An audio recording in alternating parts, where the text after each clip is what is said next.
Good day, I'm Tad, the creator of Live to Inspire Movement. And with this channel here, we are here to inspire you and our artists of the day. So we got two main questions that we ask here. First question is, what inspired you to do what you're doing? And then the second question is like, what keeps you fueled and motivated to do what you're doing? So here's an inspired story with Michael Sanchez. Rogelio Sanchez, the owners of Hash Vegan Eats. Hash Vegan Eats, Yeah. man. So like, I love the vibe that you guys bring here, and the whole like story of like what you guys ended up going into, like all vegan. What is that story? How did it originate? What inspired you? Well, we've been sober for about 8 years now, vegan for about 7 years, and really when opening up Hash, it was the point was to do it in our neighborhood that we grew up in and to incorporate things that are going to better the community. And these are things that have helped heal ourselves, have brought healing to ourselves spiritually, physically, mentally, and that we just want to create a space for people who are either sober curious or interested in vegan food, in any sense, to come try it out and be really welcoming and inviting to anyone, really. And also, we just kind of want to bring a fresh face to veganism, right? So there's been a stigma towards veganism that you see salads and all that stuff, which by all means, when you start to eat vegan, you like salads. I love salads, right? But the point is, it's 2021, and there's, even before this, there is so much more products available that suffice even the desire to even eat chicken or beef or something like that. And they're more sustainable, and they reduce just basic harm, right? So even if someone's not vegan, they have to understand that it's not sustainable, hurting all these animals. It's not beneficial for us in the long run, and it's just low level energy. So pushing veganism and sobriety is more like getting our whole moral compass that we have internally and applying it to every aspect, including everything we put in our body, whether it be drink or food. So, yeah. So like, did you find it challenging that you're in Texas, home of the barbecue, home of the Mexican food? Was it challenging to come up with like things to like create and make, to eat tasty food? Not necessarily, really, because being in a city that hasn't always had those options for being vegetarian or vegan for so many years, you kind of have to start cooking for yourself, because you go out and there's really not many options besides French fries or a garden salad if you don't put the ranch on it. So if you want to still, I love to eat good, so I found when going vegetarian or vegan, in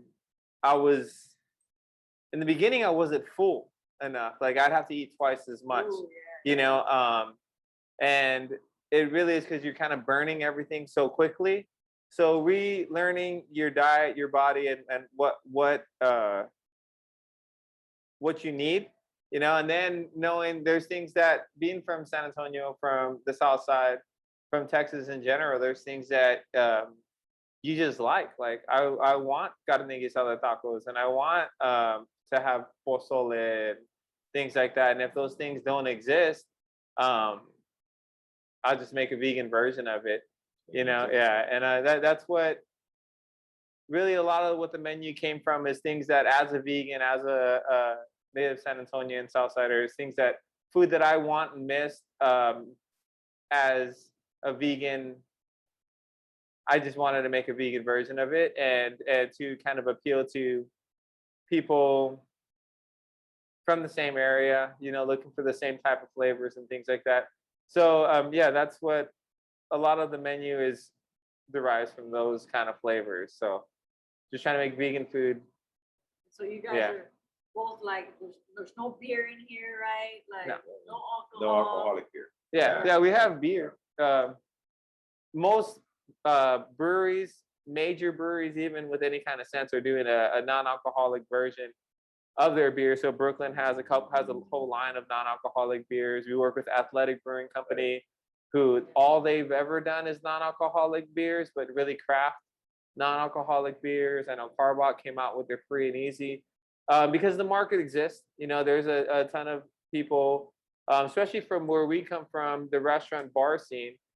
Even being sober 8 years, I've been a career bartender, bar manager for, that's pretty my entire working career has always been restaurant. So having that background, and there is a huge community of people in the bar industry who are sober. You know, being in the bar industry kind of helps breed sobriety in certain people. You know, being around it every day, dealing with overly drunk people all the time. You can live that life to the max, and then you see it every day, and it's just like you just want to, you in your personal life, you don't want to incorporate it, you know, because it's your job. So there's a big movement of people who are either sober curious or just sober in general and have been for years, but they kind of just, the industry itself doesn't support that, you know. That at the time it didn't. You know, there are new bars and things opening up who are incorporating sober menus, non-alcoholic craft cocktails. It used to be, even if you want to hang out with your friends who, as a sober person, you have to go get Topo Chico with a lime or cranberry juice or something, which is fine, but it's we try to cultivate an environment with really top-notch craft cocktails that are really great tasting. Their build is really nice. The beers are on par with any other beer you'd have. It just doesn't have the alcohol, you know. So that's really, we want to have those options and showcase those options in a way that's like really highlights the flavors and the experience without having to incorporate the alcohol in there. Kind of feel that vibe, but like you're not. Yeah. And also, I mean, like the idea of what we're trying to do is we're just trying to turn things that necessarily are taboo in our culture, and really just kind of do them full force, but in a very cool and inviting way, right? So we don't want anyone to come in here and be like, oh, just drinking fake beer and eating fake meat. Where it's like you're eating delicious food, and like Mike said about the NA beer, it's no alcohol. But I always tell people NA beer is no alcohol, but all flavor. So as a person, I thoroughly enjoy flavor profiles. And that's one of the things I missed as a sober person from drinking. Even though I was drinking to get drunk, a lot of me was drinking for flavor, right? So I would drink some scotch or whiskey on the rocks, or like a nice cold beer. But when I was getting that beer, I was like, give me the highest percent beer. You know what I mean? So I wasn't getting the straight flavor profile that beer and things contain, right? So they have real complexity to them. And I don't think that is limited just to alcohol consumption. I think that as a sober person, we talk about things that are very limiting to us, like, oh, you can't do this or you can't do that. When we don't really speak about celebrating sobriety and the things that you can do. You know what I mean? The fact that we can make delicious craft drinks that are on par with any drink in the city at any craft bar, quality ingredients, and we're promoting, and it's just a tasty drink at that. And then you can add some CBD or Delta 8 to make it a little bit fun. Point is, you're not going to wreck into a wall. You know what I mean? You're not going to go get into a 2-ton vehicle and get into time and space and a trajectory, hammered drunk, and put other people's lives at risk. You know what I mean? You're going to come and relax. You're going to enjoy a delicious drink, even like non-alcoholic beer.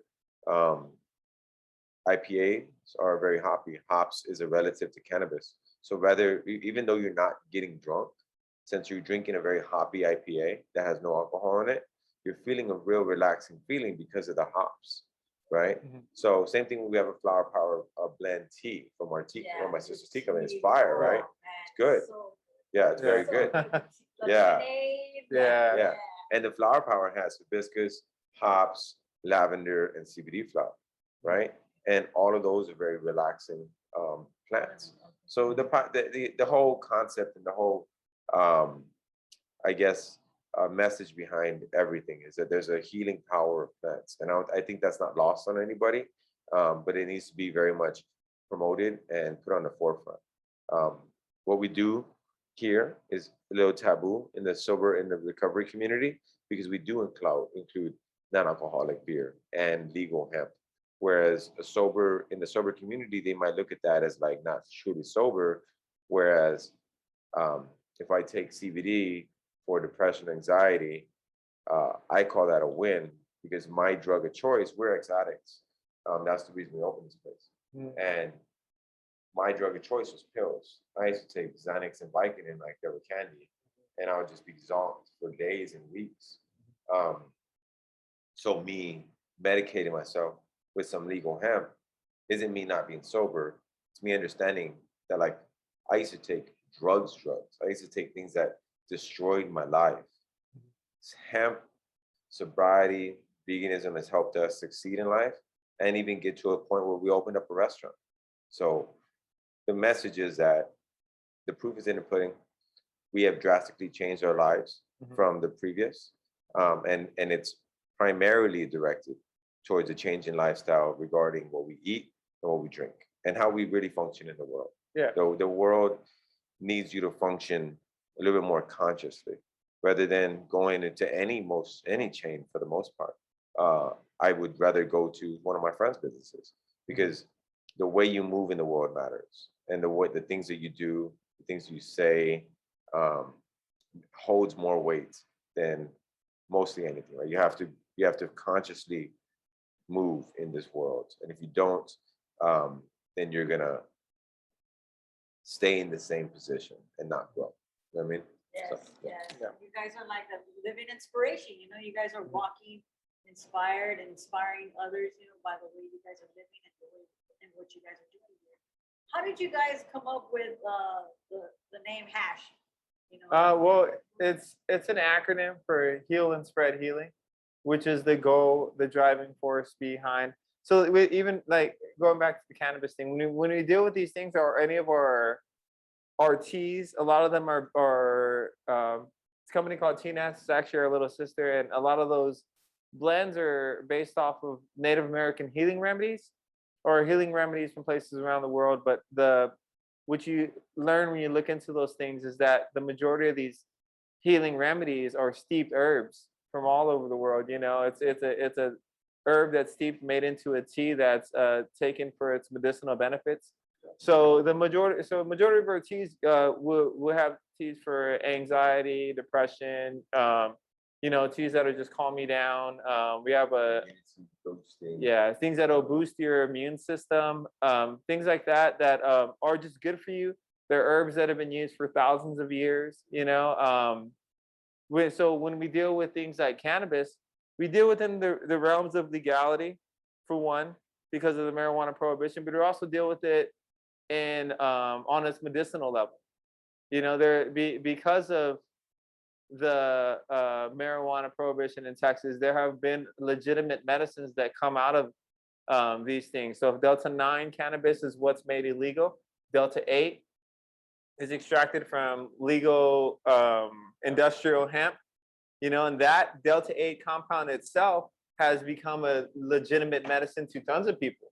For people use it for it decreases brain inflammation. People use it for treating PTSD, things like that. And then there's strong yeah. appetite stimulant for people who might be suffering from cancer, and it allows for not only pain alleviation, with CBD offers, but Delta-8 really delivers with a hardcore punch. But it also allows for a psychoactive escape from the head. And folks that might be suffering from chronic pain, like we have a little cousin who deals with chronic pain every day. She can't escape it. But Delta-8 allows for her to escape it without getting high. She has asthma, so she can't smoke. So without risking her lung health, without risking, and then allowing for her to not only alleviate her chronic migraines and her pain, her body pains, it allows for her to also gain appetite and get an escape in her head from the chronic pain, because that's a lot. You could say you give someone CBD all day and night, that's beautiful, but CBD doesn't address the chronic pain that if someone's eating from chronic, continuous They pain. can't even think. Like Yeah. debilitating Can't even pain. Yeah. debilitating pain, they need to be, Mhm. they need to escape here Yeah, so Mhm. they can't- and here. Yeah, because I couldn't imagine how it must feel to be in that much chronic. So Mhm. because of that, people might look at it like, that's a medicine, regardless of what people think. But their views on cannabis are rooted in marijuana prohibition. Marijuana is a medicine, and kind of hemp is a medicine. But if you're looking at it through what's legal, then you're gonna look at it like, oh, that's a drug. Mhm. Whereas I used to take drugs. We used to do drugs. Those things should be illegal, Mhm. right? Hemp is a plant, and it just happens to help people. Yeah. And I think that shouldn't be lost on anybody, and it also shouldn't be discouraged from people in the recovery community. So I think that's a slippery slope. I think they discourage the use of hemp in the recovery community so often that it leads to a lot of chronic relapsing because people aren't able to medicate themselves the way that they see fit because it's not sober. And the same people who are saying it's not sober are chain smoking cigarettes and drinking coffee like it's the last thing on earth. Yeah. And both of those things are incredibly addictive and detrimental to the health. Mhm. So Yeah. we have no apologies for how we're approaching sobriety. We think we are approaching sobriety in a very needed, niche group of people that are neglected, and we're trying to give them their voice. Yeah, and that's when it's heal and spread healing, it starts with yourself first. You have to know what works. You have to know what has helped you. You have to heal yourself first before you can go out there and hope to heal anyone else, or to give any answers to anyone else. You got to know what are your own problems and how are you going to go about fixing that. And then you can, because I can't live anyone else's life for them, and I can't assume to know everyone's situation.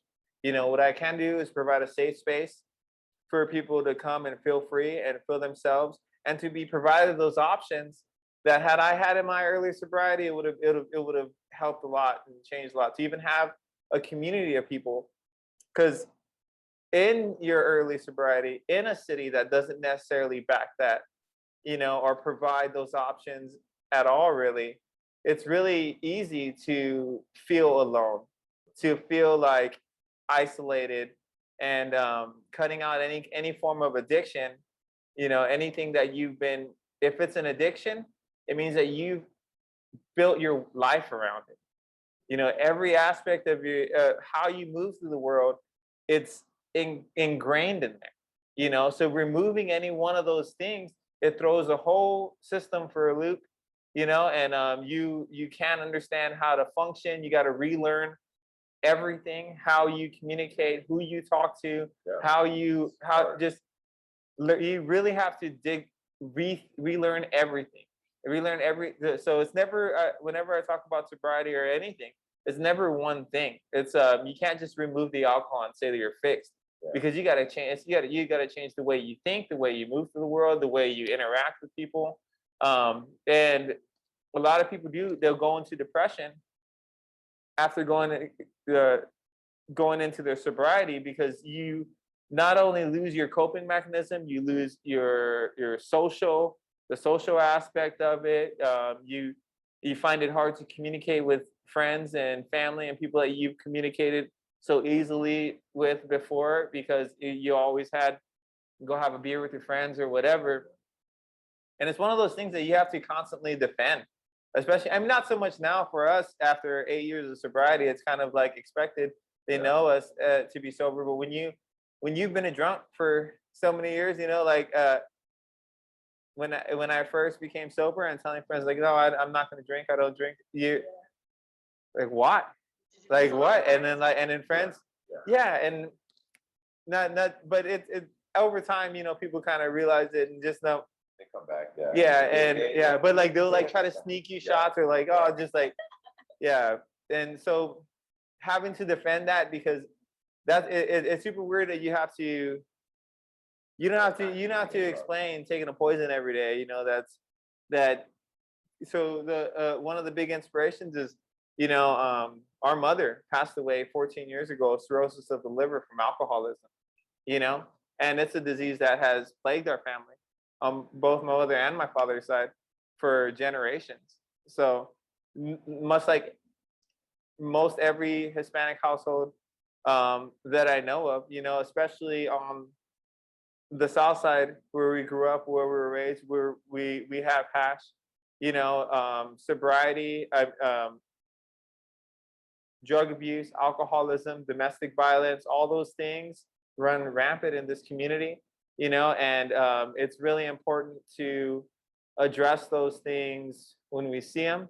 We've gotten to know tons of people who have been dealing with addiction, people who have been running the streets for years, the houseless community out here in San Antonio in general. A lot of the people I relate because that's where I've come. I've been homeless. I've been addicted, and I've lost everything multiple times in life, and it's easy to be, and those are the people, it's easy to write those people off, to be like, oh, they're the screw ups of society, or they should have known better or whatever, but there's reasons behind all that, systems aren't in play.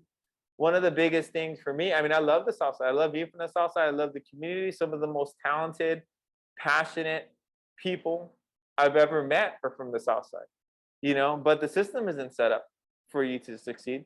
In the past, it's always been, if you're talented or really good at something, you got to move to Austin, and you got to move out of because San Antonio doesn't have that base of support, really. And me driving as a teenager, early 20s, early 19, 20 years old, even before my sobriety, driving up and down Military Drive, which is my culture, my community, where I've always been. You see it. You see the pawn shops, the loan places, the car dealerships that'll sell you a used car way more than it's worth, with the intent of that super high interest rates. But then you're not going to be able to, then you can get a low paying job somewhere that you're not going to afford to make the payments on this. You can't afford the stuff you have, you can pawn it, then and all up and down. There's then the place you can get some rims for your car that you're not going to be able to afford, that you're gonna get your car repoed, you can get the rims repoed, then you can be in more debt, and then you're stuck. It's not built for you to get out. Before, in my early 20s, I was convinced I wasn't going to make it past 25, 26 years old. I just feel I'm just going to I'm going to die this way, or something. I'm not going to make it to anything. When you live your life, you feel like I'm not going to survive this. It's easy to lose all hope and just dive into that addiction, when everything gets ripped away from you, when you never had anything to begin with, and even that is ripped away from you. That's something. It's not all these people just love getting high, they just that's they shouldn't be a drug addict if they wanted to be. These people are hurting. Yeah. They're hurting because of things that aren't necessarily in their control, things that were thrown upon them, and that's something that we have to address, and when we deal with the community too, a lot of it, Florida's in general, people die on Florida's, from cyclists are hit and killed on Florida's all the time because they drive like crazy down here. People take it's the main road from the South Side to downtown. Tons of people commute on bikes on Florida's, and people are always getting hit. Drunk drivers in particular, are taking people or the cycling community out. And Because you guys are cyclists. you're cyclists ourselves, yeah, You guys are brothers. yeah, and we're Yeah, brothers, yeah. yeah, and it's in. So what we'll do is when we first moved in here, we were really trying to assess the situation, like how can we effectively help the community in a way that's the most direct way. What can we do right now that can start helping and changing the situation? One of them was that a lot of people down here, they're on bikes, just beat up bikes that they put together, or old Walmart bikes or whatever, but they don't have lights, they don't have helmets, they don't understand their rights on the road. Yeah. They're often on the sidewalk. For one, that's not safe.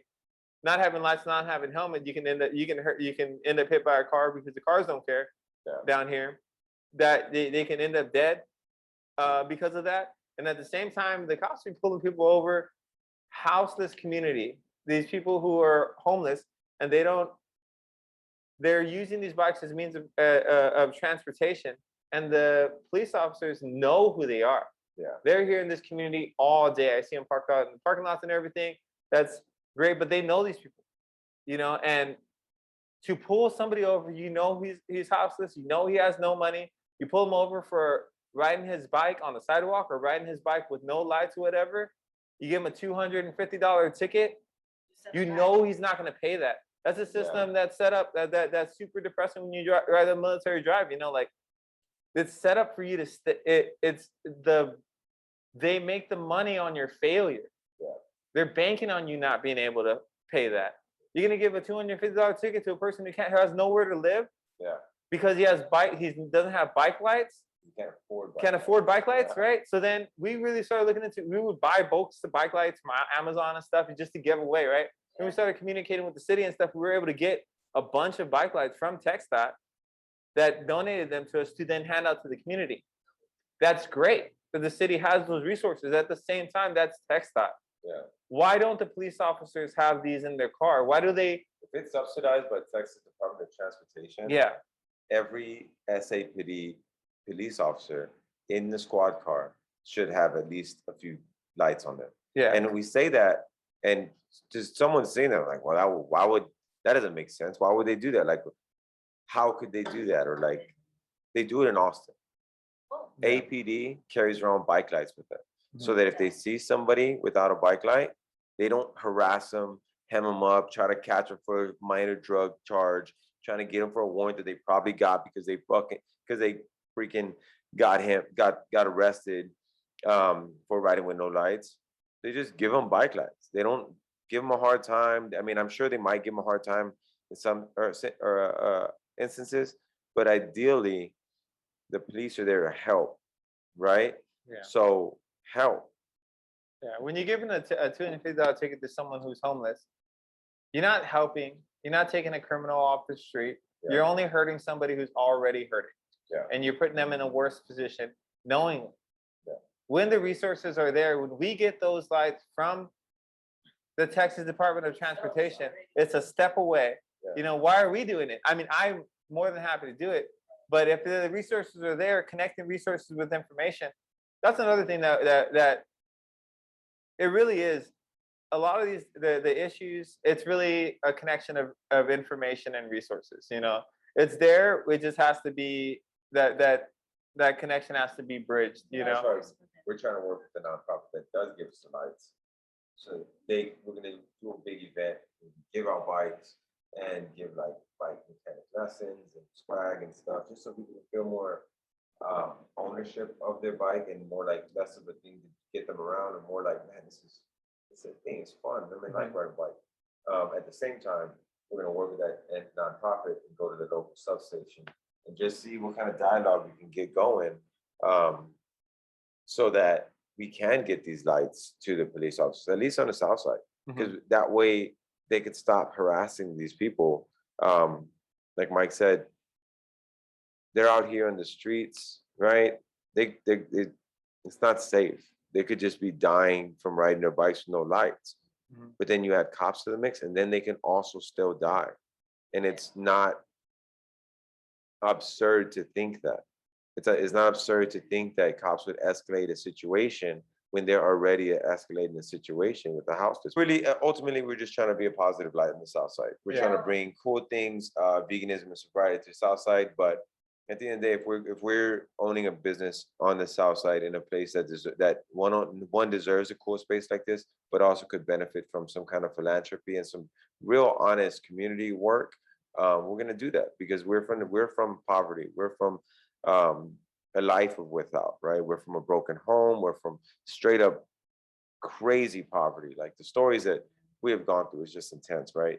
And it's nothing that is like to the point where we're over here we were wounded, right? But we've again healed ourselves. And then now we're starting to had spread that healing, right? And that's the Yeah. whole goal. The goal is to spread healing to anybody and everybody that was in our position or is in our position or is going through the position that we were in. Mhm. Because if we had the help from just fully inclusive, full understanding people, um, especially the houseless. I mean, especially the addicts, especially people, and especially people who may be drug alcoholics, but there's alcoholics like me and Mike, and we were just destroying our lives. The evidence was there, right? And there are some people who are functional alcoholics and have no idea that they're alcoholics. They go to work every day. They pay their bills. They have a house. You know what I mean? But they're also at the bar every day spending all their money, destroying their health, destroying their reputation. I know people that have great jobs, but they make fools of themselves when they're drunk, and sooner or later that's going to ruin them. Drinking alcohol is like playing with fire to me, especially if it's somebody who has a problem with it and doesn't know it.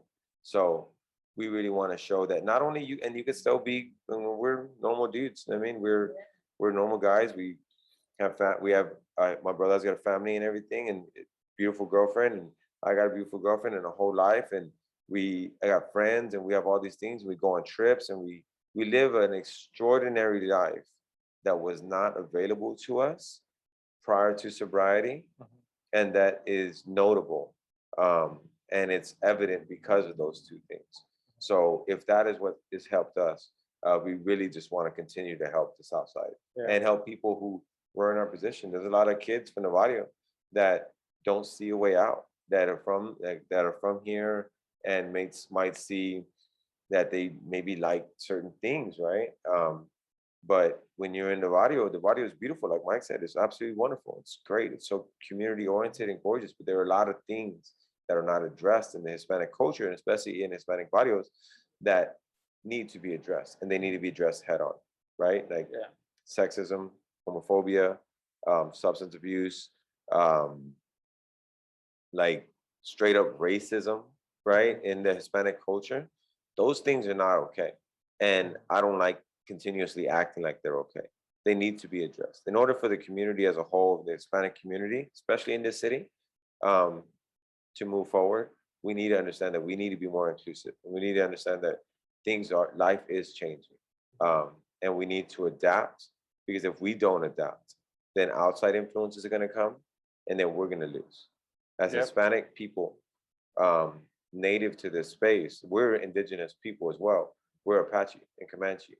And our indigenous roots have been in this region of America, of Texas, for thousands of years, right? So we never came here. We never immigrated here. We've always been here. So we need to make sure that the future of San Antonio is directed and at least participated with local San Antonians. Yeah. So then you can dictate the direction. Yeah. See, see, check that out, you guys. You know, like these guys have not only a restaurant, but like they're doing more and they're playing their part in a small way towards this, and that you can't do. You know, create Yeah. your own wave. You know, to inspire yourself and to inspire others like you guys. Right? That's awesome. Would you say that is like your drive, that what keeps you fueled and motivated you to do is just all these little aspects of Yeah, I mean, being able to see the real impact of, I mean, because we're in it every day, you know, and I've done this for others for years, you know. Yeah, I've worked bars, managed restaurants and bars and stuff for years. You know, you put in all that effort for another person, for another company, you know, but then to do it for yourself, you know, we pour everything we have into just making this project experiment work, you know, and to see how it really affects people who are super excited, super grateful that there's even this option out here, and to see the community itself, you know, be changed. You know, there are people who I've seen in the streets when we first opened. I thought they're gonna die. You know, they're you know, and to see them turn their life around coming here and knowing Yeah. that this is it like brings us to tears sometimes to see It's the really big beautiful. the change in somebody who I've seen strung out in the street, out crazy screaming at cars in the middle of the road, and like the next day, coherent, not the next day, but for them to be gone, I think they're dead, and they come back, they come in here and talk about how they remember this place and know and feel grateful that it's a safe space, and they're coherent, they're getting their lives together, they're on their journey to sobriety, and they look good, and they're doing better, and they just we love to see that kind of thing. And to know that, I mean, while I'm passionate about it because I grew up and we dealt with a lot of the negative aspects of what that life can bring, the alcoholism, the drug addiction, we saw it firsthand growing up, and then see ourselves falling into those same patterns. It's easy to fall into those same patterns, even subconsciously, because you're built, and that's just how things are. That's how you think, and then to realize it in yourself and to be able to step out and make a conscious decision to change those things, and then start pouring everything you have into this project, and then to see it meet. I mean, I met kids, and there's not kids, man, when I say kids, I'm saying like 19, 20-year-olds, these kids coming up, coming up and from this neighborhood, and I think, we got to come help the next generation to do. And I see them, and they're on a whole nother level. They're doing community outreach initiatives at 19, 20 years old. They're teaching about healthy relationships. And before we ever met them, DeFranco Sarabia, we both mutually know that kid.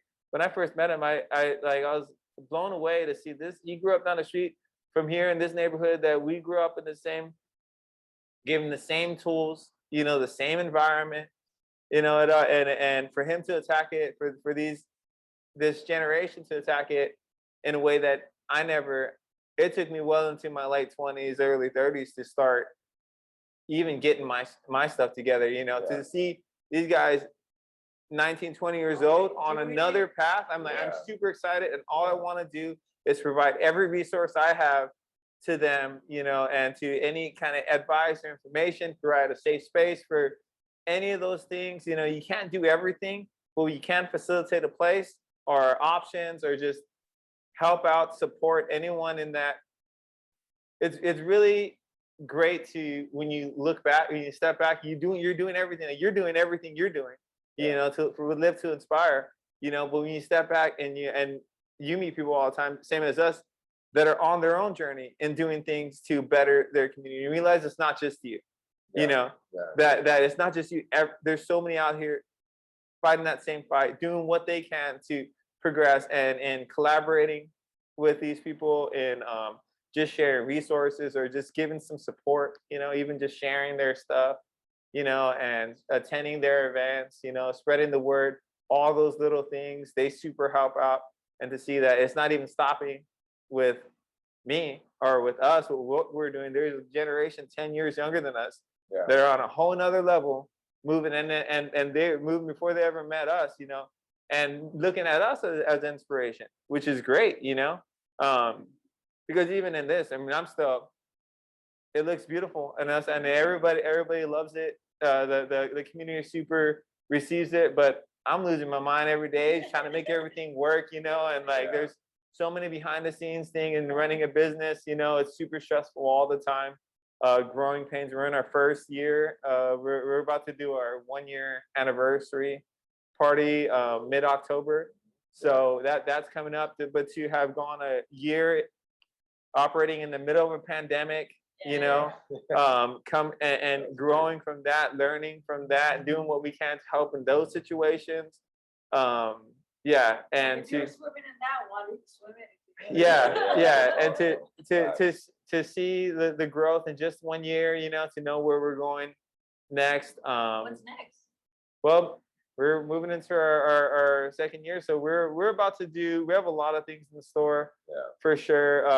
Now that we've got our legs under us a little bit as Hash, we've created a lot of partnerships in those times, collaborations with other people, nonprofits. Tomorrow we're doing a drive for what's it, Black Freedom Factory on Instagram. It's a really good organization. It's actually for brunch. For on Sunday we have our brunch, Yeah. which is like a vegan brunch with hemp and smokables and additives into it, right? But for that, we're also going to be raising funds and supplies for the crisis at the border for the Haitian immigrants that are really being mistreated by Border Patrol, the United States Border Patrol, and they really need our help. And we really, like I said, like whenever there's a good cause, we really want to step up and do everything within our power. Because like with the question, back to the question, like that's what inspires us, knowing that there's need out there, right? We can't do everything, right? But what we can do, we will do, because we know what it's like, and we're not rich. We're both still hella broke, right? Yeah. Right? We're just dumb Rich broke. people. And yeah, exactly, right? We don't got no money, but but the fact that we do have access to funds and a restaurant and a commercial kitchen and stuff, we are able to give back better than we were before. And since we are in a position to do that, like just little things, whether it be feeding the houseless that come through, or donating food to Yanaguana Herbolarios, which is a great organization that they go and they really treat wounds and help the people in the houseless camps. They treat them with organic herb, natural, native herbal medicine. And it's the work that they do is absolutely phenomenal. And then, to be honest, it's work that I'm not sure I could do, where they see flesh wounds and flesh-eating bacteria on these houseless people that are straight up life-threatening, and they treat them with pure love and compassion. And they get in dirty, grimiest parts of the city, and really help the most underserved and most neglected people. Because they do that, we just take care of them. You know what I mean? Because they're so amazing. What they do is just beyond words.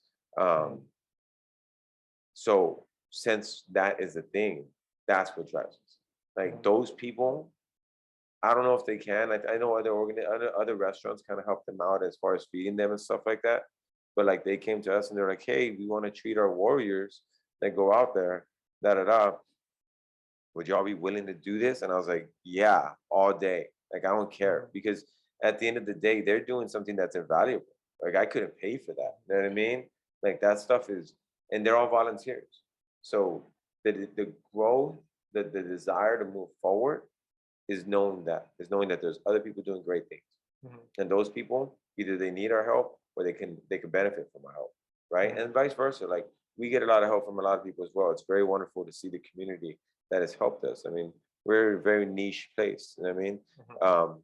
To see the acceptance from across the community, from the vegan community to the recovery community to the cycling community, we really just really want to work with everybody, and it's beautiful how everybody's also reciprocating that. Because that's the only way we're gonna be able to get along. Everyone tries to quote Darwinism as in the strongest survive, whereas Darwinism mentions that like once, where the rest of the whole theory, it really speaks on coming together and working together and Collaboration. Cooperation. Yeah, it's not the know? strongest that survives. It's not only the strongest that survive. So those the most adept to change. If you can change and maneuver to your situation, we could be mad all day that outside money is coming into San Antonio. But if you're sitting on your couch pissed off about it, you're not doing anything. That's important too. You know, our city's changing. It's changing faster every day. You know, and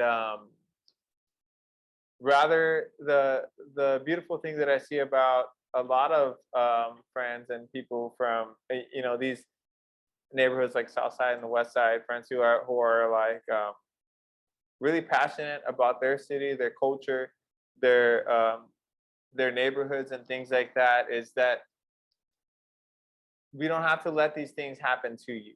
You know, if this city is gonna change, it's gonna and there's real change happening. First of all, we need change. We need real change happening in the city. And rather than just letting that change happen to you, be the one to make that change. If the change is happening, you be at the forefront of that change. and dictate that to in a way that reflects your community and your needs, because if you don't, you sit there, it's gonna change, it's gonna happen, it's gonna be built around somebody else's needs and somebody else's preferences or whatever, and you're gonna be pushed out, rather than that. And that's the importance of supporting other people with other initiatives who are like-minded and with that similar goals, and drives. We're all just trying to better the city, create sustainability for ourselves, for our community, for the people who really need it. So even if it's whether it be providing for food or providing anything we can financially or physically, really a lot.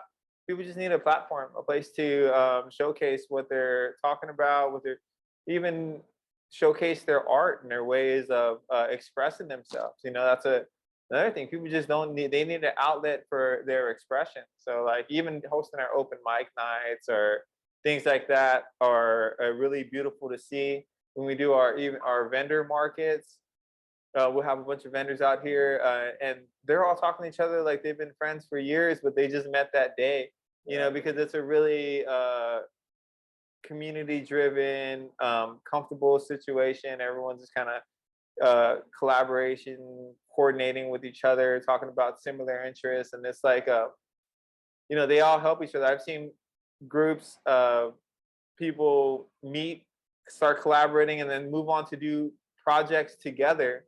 Because they realize, oh, I'm a photographer and I'm a videographer, and then like, oh, let's do this, and then we'll start a little collaboration together, and it's helped both of them or all. So to see that, to just even provide a space where those things, those meetings and collaborations can happen, even if it has nothing to do with us, that's great, because it's moving that whole it's moving the movement forward, so yeah. Yeah, definitely. Awesome, guys. Man, wow, so much stuff that you guys do. I didn't even know some of the stuff. I'm so blessed to like be here with you guys, and I love being here all the time and stuff. And you guys are super inspiring, so smart. To always keep yourselves educated. I love that because it educates me. Yeah. Where can we find you? What platforms are you guys on? How can people find you? So we're on, actually, we just got on TikTok. So yeah, we're on TikTok now. Watch out. But we're also on Instagram, Facebook. We have a website, hashveganeats.com, hashveganeats on Facebook, and hashveganeats SA on Instagram. Yeah, that's all the social media platforms, and you could keep up with our events. Our website is always updated with our new events. Plus, everything's posted pretty much daily on the Instagram, which is linked to the Facebook. So yeah, if you just follow us on either one of those, you'll get all the information you want. Yep. And if you come visit us, we always have our events posted at the bar. Yeah. Yeah. So, thank you Sweet. guys. Yeah. Well, Sweet. remember, stay blessed and celebrated. And you are the fire for your dreams and your goals. So let's get it. Sweet. Cheers. Cheers. Hey.